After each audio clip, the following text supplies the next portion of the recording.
Now that we've secured our franchise quarterback, edge rusher is the biggest need for the Denver Broncos.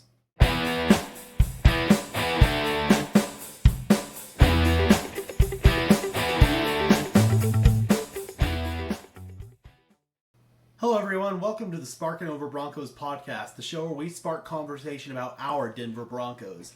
I am your host, Gage Madrid. The Denver Broncos stunned the NFL world on Tuesday morning, acquiring 9-time Pro Bowl quarterback Russell Wilson in a trade with the Seattle Seahawks. Now, I made a video earlier today discussing the Wilson trade. You can check it out if you want, link in the description down below. Now that the quarterback monkey is off the Broncos' back, we can finally turn the page to filling some other holes on this roster.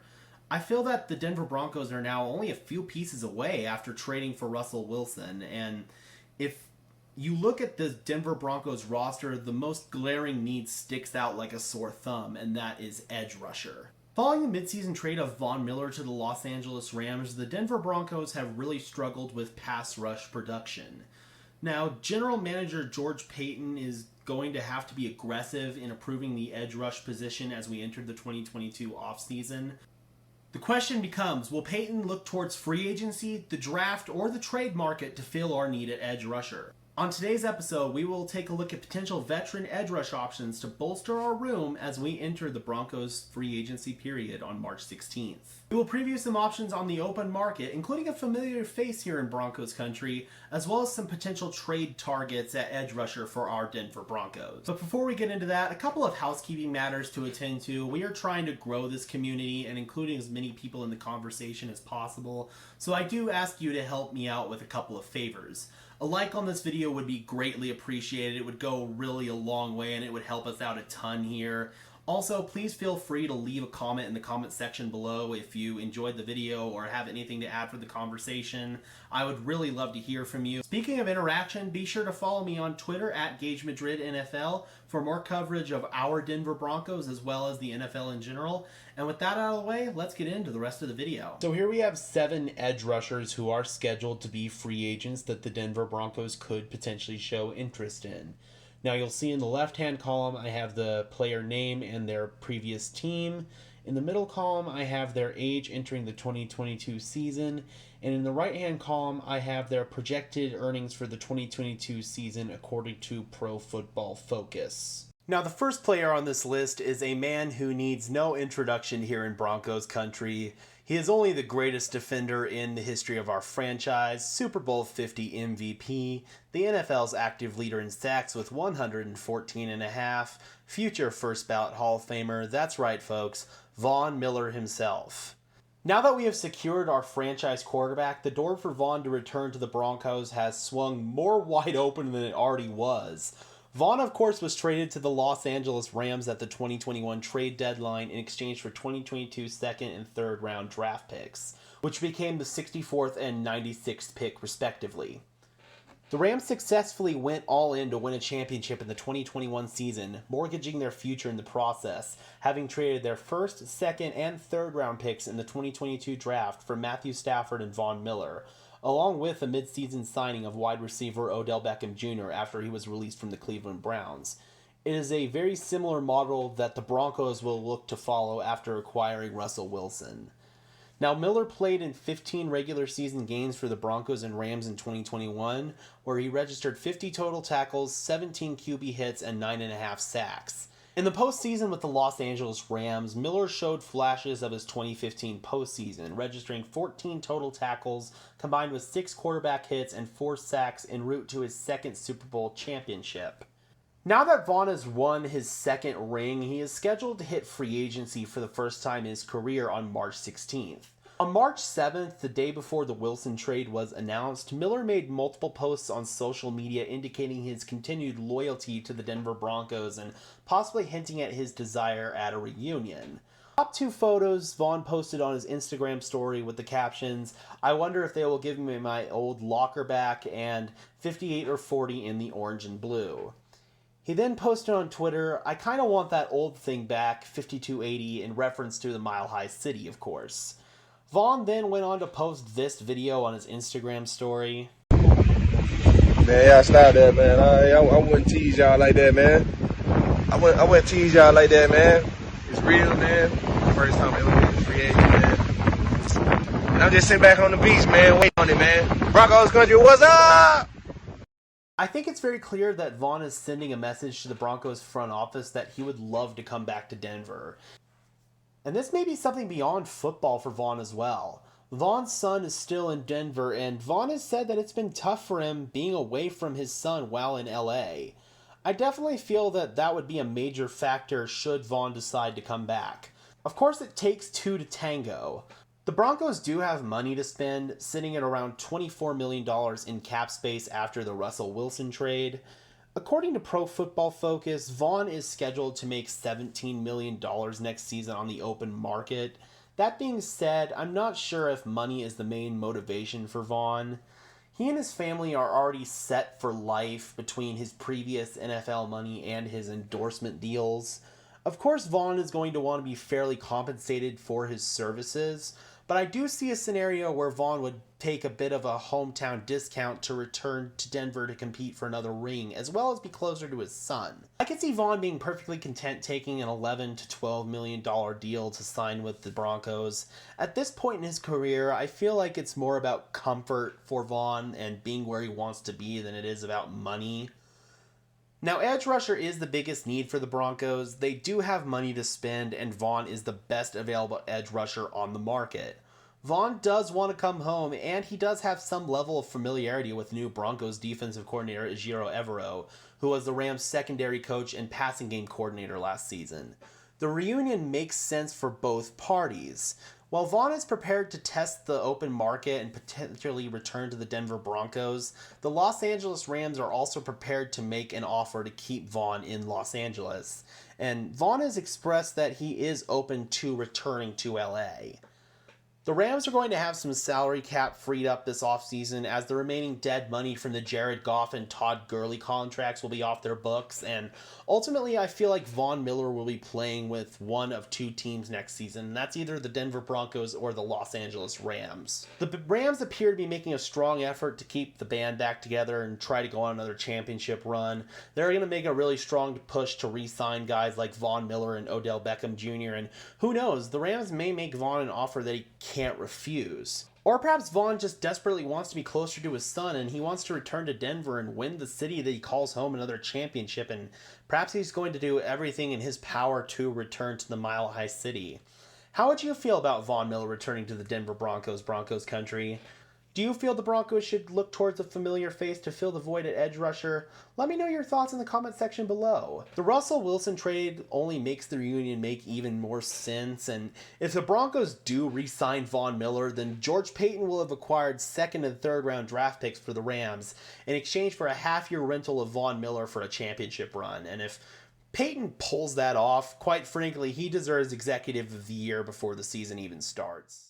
Next up, we have the NFL's second active leader in sacks behind Von Miller with 107.5 sacks, and that is Chandler Jones of the Arizona Cardinals, who's going to be entering his age 32 season next year. Now, Jones may be a potential failsafe in the event that Von Miller elects to return to the LA Rams. Jones was the 21st overall pick by the New England Patriots in the 2012 NFL Draft. He was a very solid player in his first 4 seasons in the league, but Bill Belichick did not want to pay him as Bill Belichick does, so Jones was traded to the Arizona Cardinals in the 2016 offseason. It was in Arizona where Jones began to establish himself as one of the top edge rushers in the league, appearing in 3 Pro Bowls in 2017, 19, and 21, and 2 first-team All-Pro lists in 2017 and 19. He posted a 19-sack campaign in 2019, trailing only former Bronco Shaq Barrett of the Tampa Bay Buccaneers by a half sack. 2020 was unfortunately a lost season for Jones, as he only appeared in 5 games before suffering a season-ending biceps injury. Jones had a resurgent year in 2021, appearing in 15 games while recording 41 total tackles, 26 quarterback hits, and 10.5 sacks. Jones has displayed scheme versatility as well, showing ability to play in a base 4-3 and a base 3-4 defense. Jones has played his last 3 seasons in current Cardinals defensive coordinator and former Broncos head coach Vance Joseph's base 4-3 defense. Now, there are some distinctions between Joseph's system, which is more akin to that of a guy like Wade Phillips, and that of Broncos defensive coordinator Ejiro Evero, who will be running a defensive scheme which is a lot more similar to that of Vic Fangio. Now, Evero did spend a couple of years under Phillips in LA, so there will be some Wade Phillips concepts mixed in with Evero's defense.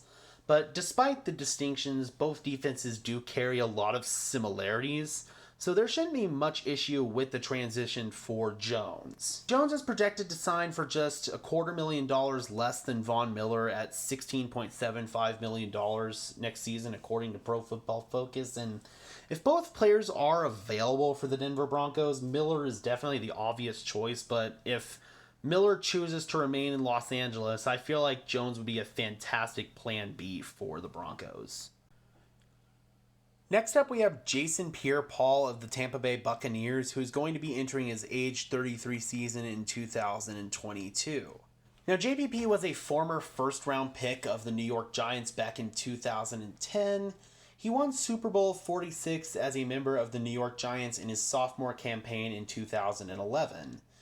Now, in 2018, Pierre-Paul was traded to the Tampa Bay Buccaneers, where he helped them reach and win Super Bowl 55. Pierre-Paul has registered 91.5 sacks over the course of his career, which is 11th amongst active players. He has appeared in 3 Pro Bowls, most recently in 2020 with the Buccaneers, and made a first-team All-Pro with the Giants in 2011. Now, unfortunately, 2021 was a bit of a down year for JPP as he was hampered with a shoulder injury.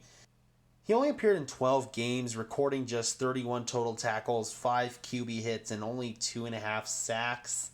I'm kind of concerned that this may be the beginning of the end for JPP.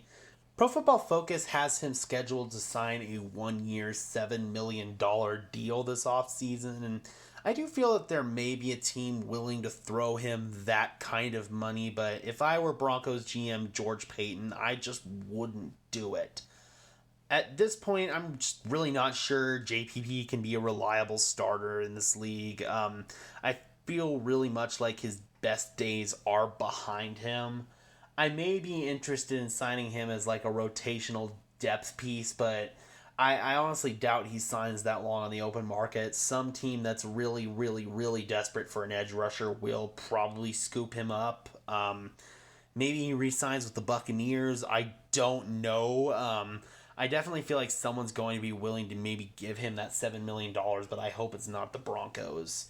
If we were to bring him in as maybe a rotational edge rusher, maybe $3 or $4 million, but at this point in his career, I'm not sure you can depend on Jason Pierre-Paul as a starter. He's been hampered by injuries, and he is getting up there in age, so probably not the best fit for the Broncos in terms of a starting edge rusher, but I would potentially be interested as a rotational guy. Next up, we have Jadeveon Clowney of the Cleveland Browns, who will be entering his age 29 season in 2022. Now, Clowney, of course, is a former number 1 overall pick by the Houston Texans in 2014, and he's really been one of the better run defenders in the league. However, he's really never established himself as a dominant pass rusher like he was drafted to become. His best season came in 2017 when he was with the Houston Texans, where he played in his only complete season to date. He registered 59 total tackles, 21 quarterback hits, and 9.5 sacks, along with a Pro Bowl appearance. Following another good year for the Texans in 2018, Clowney was traded prior to the 2019 season to the Seattle Seahawks by head coach and de facto GM Bill O'Brien. Clowney was demanding more money than the Texans felt like he was valued at, and in my opinion, that was one of the few moves that Bill O'Brien got right as GM of the Texans. 2019 was the first of 2 injury-riddled seasons for Clowney, as he only appeared in 13 games for Seattle, recording 31 total tackles, 13 quarterback hits, and only 3 sacks. Following the 2019 season, Clowney signed as a free agent on a 1-year prove-it deal with the Tennessee Titans, reuniting him with former Texans defensive coordinator and current Titans head coach Mike Vrabel. 2020 was unfortunately a lost season for Clowney, as he only appeared in 8 games, recording 19 total tackles, 6 quarterback hits, and 0 sacks before suffering a season-ending knee injury and being placed on IR. Now, Clowney signed another 1-year prove-it deal with the Cleveland Browns in the 2021 offseason, and he really did have a bounce-back season. However, he did once again deal with lower body injuries, causing him to miss 3 games in what was overall a very disappointing season for the Cleveland Browns. Clowney is poised to join his 5th team in 5 years, and he's entering his age 29 season. He is scheduled to make $15 million on the open market next season, according to PFF, and while I feel that is fair value for a player like Clowney, that money would be better spent here in Denver on a player who's more dominant as a pass rusher, considering that's one of our biggest areas of weakness. Although Clowney would bring value in the run defense where we really also need help, he's going to command like almost top-level pass rusher money, and he does bring pretty good speed off the edge, but he struggles to win on a consistent basis, and that really stands out like a sore thumb when you watch Clowney's tape. Clowney isn't a terrible fail-safe if you can't secure Von Miller or Chandler Jones. That being said, you're really taking a big gamble if Clowney can remain healthy down the stretch. That's why I would be a bit concerned to spend that kind of money on a player with as many question marks as Jadeveon Clowney. I feel like there are much better options on this list, even those not named Von Miller or Chandler Jones, that are worth a little bit less money and have, frankly, less question marks than Jadeveon Clowney. So while I think Clowney is a talented player, I don't necessarily know if it's necessarily a good fit for Clowney in Denver. Next up, we have a player who the Denver Broncos are very familiar with in former AFC West rival Melvin Ingram of the Kansas City Chiefs, who's going to be entering his age 33 season next year. Now, Ingram was a former first-round pick of the Chargers in 2012, and injuries really hampered him early on, and it took until 2015 for him to break out as one of the top pass rushers in the league. In 2015, Ingram recorded 65 total tackles, 20 quarterback hits, and 10.5 sacks. Unfortunately, Ingram has been held back the last few seasons by various lower body injuries. He played in only 7 games in 2022 to a knee injury in what ended up being his final season with the Chargers. He signed a 1-year deal with the Pittsburgh Steelers in the 2021 offseason, and it was never a great fit from the start. Ingram didn't see much playing time, and he ended up suffering a groin injury mid-season. He missed a couple of games, and then he was traded to the Kansas City Chiefs at the trade deadline. Now, Ingram played in 18 games for the Steelers and the Chiefs, including the postseason. He registered 30 total tackles, 14 quarterback hits, and 4 sacks. At this point in his career, Ingram is probably not suited to be a starting edge rusher. However, like Jason Pierre-Paul, he would be like a quality rotational player. He'd be best suited on like third downs and obvious passing downs where you'd just be able to insert him as a pure pass rusher. You don't necessarily want to drop Melvin Ingram in coverage. You do occasionally see edge rushers drop in coverage in this defensive system, so you would definitely want him to be in situations where he can strictly be a pass rusher. Now, according to Pro Football Focus, Melvin Ingram is scheduled to command $8 million next season, and quite frankly, that seems like fair value, although, again, I don't know if Melvin Ingram would be a great fit for the Denver Broncos. He would be someone who could fill that need, however, if you did not secure somebody that you wanted to. That said, I do feel like Melvin Ingram is probably going to command a better fit on the open market. Next up, we have Hassan Reddick of the Carolina Panthers, who was drafted in the first round of the 2017 NFL Draft by the Arizona Cardinals as an off-ball linebacker.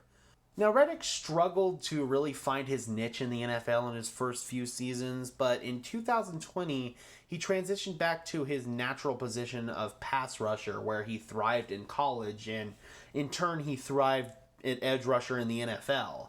He recorded 63 total tackles, 16 quarterback hits, and 12.5 sacks in that 2020 campaign. Reddick then signed a one-year prove-it deal in the 2021 offseason with the Carolina Panthers, reuniting him with his former college head coach Matt Rule. Although Carolina's offense was among the bottom tier in the league last year, their pass rush was really a bright spot for them. And Reddick was a driving force behind that production, recording 68 total tackles, 18 quarterback hits, and 11 sacks. It's safe to say Reddick has successfully completed his transition back to edge rusher, and he is now poised to enter free agency in line to receive a nice payday. I would be intrigued by the signing for the Denver Broncos. Reddick will be entering his age 28 season next year, and PFF has him projected to sign a 3-year, $35 million deal for an average of $11.67 million.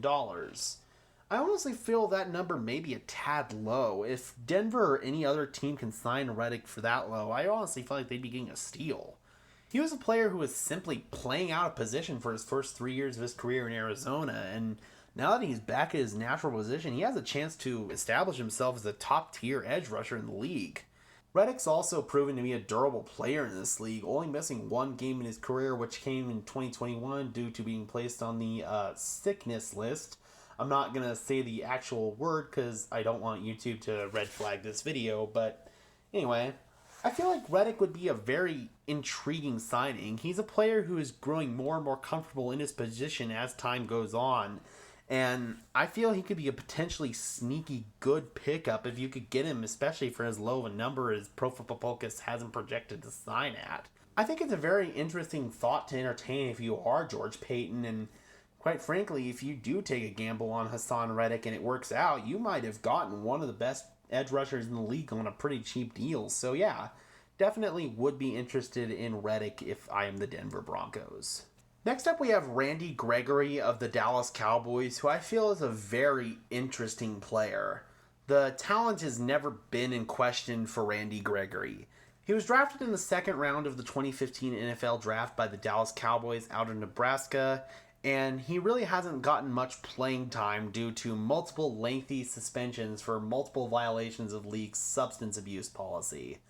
He was suspended for all but 2 games in 2016, the entire 2017 season, the entire 2019 season, and the first 6 games of the 2020 season. Gregory was reinstated 6 games into the 2020 season, where he was predominantly a rotational player, but he was productive in the playing time that he did get, recording 21 total tackles, 12 quarterback hits, and 3.5 sacks. Now, Gregory was finally able to find his way into the starting lineup in 2021, and although he did miss multiple games due to knee and calf injuries, he did play well when he was healthy.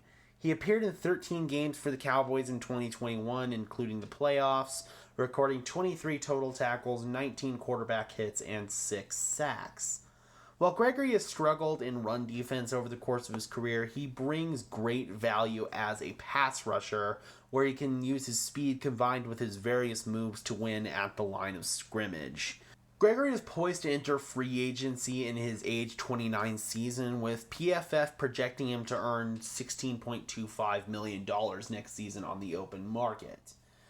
The team who signs Gregory next season is going to be taking quite a bit of a gamble. Talent, once again, is not the issue with Gregory, but injuries have plagued him the last couple of years, and while hopefully his off-the-field issues are behind him, that is something you have to keep in mind if you go to sign Randy Gregory.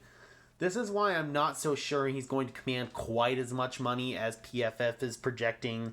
He may have to sign like a 1-year prove-it deal somewhere in the sights of him getting that bigger payday in 2023. Now, Denver may be the team that takes that gamble, but I feel that $12 to $13 million may be more of a fair number for Randy Gregory. It would be an interesting gamble to take because if you win, you're likely to win big. However, if you lose, you're likely to fall on your face. So it's very interesting. I'm curious, what would you do, Broncos country? Would you entertain signing Randy Gregory despite all the question marks? Let me know in the comment section below. Would love to hear from you. So here I have 3 edge rushers that the Denver Broncos could look at should they want to go the trade market route. Now in the left-hand column, I have the player name and their current team. middle column their age entering the 2022 season, and their right-hand column would be their 2022 salary that their new team would take on in the event that they are traded. Now, first up, we have Zadarius Smith of the Green Bay Packers, who's going to be entering his age 30 season next year. Now, Smith is a former 4th-round pick in 2015 by the Baltimore Ravens. Smith played pretty well in his first 3 seasons in the league as predominantly a rotational player, but in 2018, in his final season with the Ravens, he broke out, recording 45 total tackles, 25 quarterback hits, and 8.5 sacks. It was in a... He then parlayed that into a 4-year, $66 million deal in the 2019 offseason with the Green Bay Packers. Smith was a dominant edge rusher in his first 2 seasons as a Green Bay Packer. In his first 2 seasons, including playoffs, Smith combined for 119 total tackles, 66 quarterback hits, and 29 sacks, while appearing in back-to-back Pro Bowls along with a second-team All-Pro in 2020. Unfortunately, 2021 was a total loss for Smith, as he suffered a back injury in the season opener against the New Orleans Saints. Smith then required surgery, and he ended up missing the remainder of the 2021 regular season. Smith returned for the playoffs, where he did record a sack in the 13-10 upset loss to the 49ers in the divisional round. The Packers are widely known to be in cap hell, and Zadarius Smith is scheduled to count $28 million against the cap for the Packers in 2022, and it is widely believed that Smith will be a cap casualty, and the Packers will either release or trade him this offseason. Smith becomes expendable due to the emergence of Rashawn Gary in Green Bay, and the Packers will be able to save the same amount of money for Smith if he's traded or released, which is $15.3 million, while incurring a $12.4 million dead cap penalty. It is widely known that the Packers are looking to move on from Smith, and that combined with his injury may diminish his trade value. That said, I do feel there may be a GM out there who would be willing to give up draft capital to secure Smith. When healthy, Smith is proven to be a top-tier edge rusher, so there will be likely a GM out there who will appreciate that and bring him in. I mean, I feel like a potential fit for Smith could be the New York Giants, reuniting him with former Ravens defensive coordinator Wink Martindale. But I do feel the Denver Broncos could also be a potential fit for Smith. Smith, of course, does have some level of familiarity with Broncos head coach Nathaniel Hackett, who is formerly the offensive coordinator of the Green Bay Packers.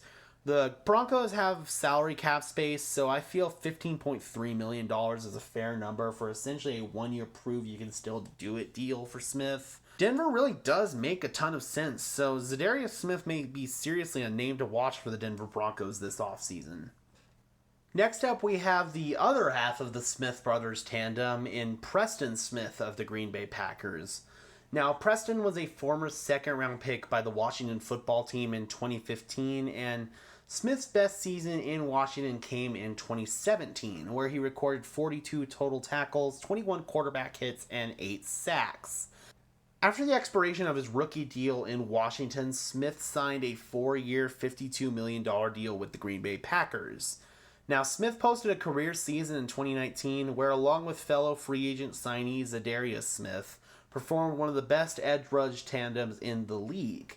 In 2019, including the playoffs, Smith racked up 60 total tackles, 27 quarterback hits, and 14 sacks. 2020 was a down year for Smith, where he recorded just 4 sacks, but he did bounce back nicely in 2021. Despite losing his running mate in Zadarius Smith for basically the entire season, Preston did rack up 47 total tackles, 19 quarterback hits, and 9 sacks in 17 games, including the postseason in 2021. As mentioned earlier, the Packers are trying to get out of cap hell, and while Zadarius Smith is almost guaranteed to be gone, the Packers may entertain trading Preston Smith as well. Just like Zadarius, the Packers would save the same amount of money by trading or releasing Preston Smith. They would save $12.5 million while eating $7.25 million in dead cap money. The Packers may look towards the draft for a younger and cheaper option at edge rusher to pair with 2021 breakout player Rashawn Gary. If that's the case, I could easily see both Smith brothers being elsewhere next season, and Just like in the case of Za'Darius Smith, Preston does have familiarity with Broncos head coach Nathaniel Hackett, of course, and at just 29 years old, $12.5 million would be a very fair number for, again, a one-year rental for Preston Smith. I don't necessarily know if the Packers are going to want to move on from him and Za'Darius, but if the Packers do move on from one or both of those guys, then they will definitely be on their radar. And last but not least on the list of edge rushers that the Broncos could potentially look to target in a trade, we have Danielle Hunter of the Minnesota Vikings, who's going to be entering just his age 27 season next year. Now, Hunter is a very interesting option. He's a former third-round pick in 2015 by the Minnesota Vikings, so obviously there is familiarity there with Broncos general manager George Paton. Now, Hunter recorded 6 sacks as a rookie, predominantly as a rotational player, but he had a breakout sophomore season in 2016, recording 56 total tackles, 19 quarterback hits, and 12.5 sacks. Despite a moderate drop-off in 2017, Hunter posted 2 of the best seasons of his career in 2018 and 2019, including playoffs combining for 152 total tackles, 46 quarterback hits, and 31.5 sacks, earning second-team All-Pro in 2018. Unfortunately, Hunter has been plagued by injuries these past 2 seasons. He missed the entire 2020 season following neck surgery and only played in 7 games in 2021 before suffering a season-ending pectoral injury in a game against the Dallas Cowboys. In those 7 games, however, Hunter recorded 38 total tackles, 10 quarterback hits, and 6 sacks. So talent is no question for Hunter when he's on the field, but the key word there is when he's on the field. The Vikings are facing a full rebuild led by completely new regime in GM Kwesi Adolfo-Mensah and head coach Kevin O'Connell, and the Vikings are facing a very interesting decision with Hunter. Hunter is due to earn just over $26 million in the 2022 season. That said, the Vikings are in a spot that they could potentially get out of his contract. If Hunter is traded or released pre-June 1st, the Vikings would save $18.6 million while incurring a $7.5 million dead cap hit. If Hunter is released or traded post-June 1st, however, the Vikings would save $22 million while having to eat just over a $4 million cap hit. I do feel that should the Vikings elect to move on from Hunter, it's more likely that he gets released post-first rather than traded, given his injury history the past 2 seasons, as well as the fact that he would cost $14.6 million for his new team if he was traded for pre-June 1st, and $20 million for his new team if he was traded for post-June 1st. Should Hunter get released, I feel he would be a hot commodity on the open market, and the Broncos certainly would have competition for Hunter, but I do feel his familiarity with George Paton would maybe give the Broncos a leg up on other teams should Hunter hit the open market. If Hunter does hit the open market, I would certainly be intrigued in signing him for the right price, given his age and his previous production. That said, his injury history just makes a trade for him get a little bit too rich for my blood, just given the price that it would take. But again, though, I could see George Paton viewing the previous production of Hunter and his familiarity as potential reasons why he may want to give up draft capital to get him. So yeah, quite a few intriguing options on that list. Of course, the top option for Broncos country would probably be Von Miller, especially after the Russell Wilson trade. But in the event that Von does decide to stay in Los Angeles, I do feel that we have some other solid options to potentially fill that void at edge rusher if George Paton goes the veteran route. Of course, we no longer have a first or our second round pick in next year's draft after the Russell Wilson trade, so I feel like it's more likely we are going to go in the direction of a veteran edge rusher. What do you think, Broncos country? Do you think we look to re-sign Von Miller, or do you feel that there are some other options on this list that could be a better course for the Denver Broncos? I do feel that Hassan Reddick could be a potential intriguing option if you miss out on Von Miller.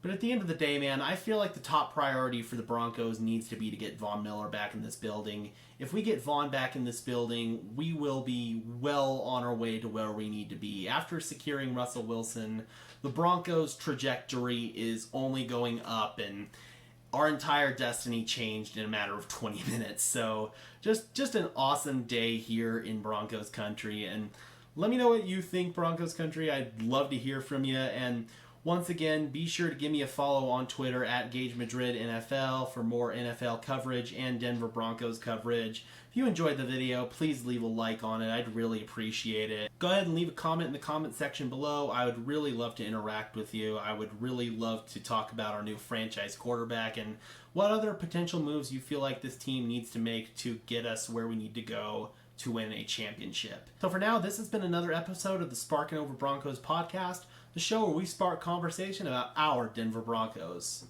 Peace out.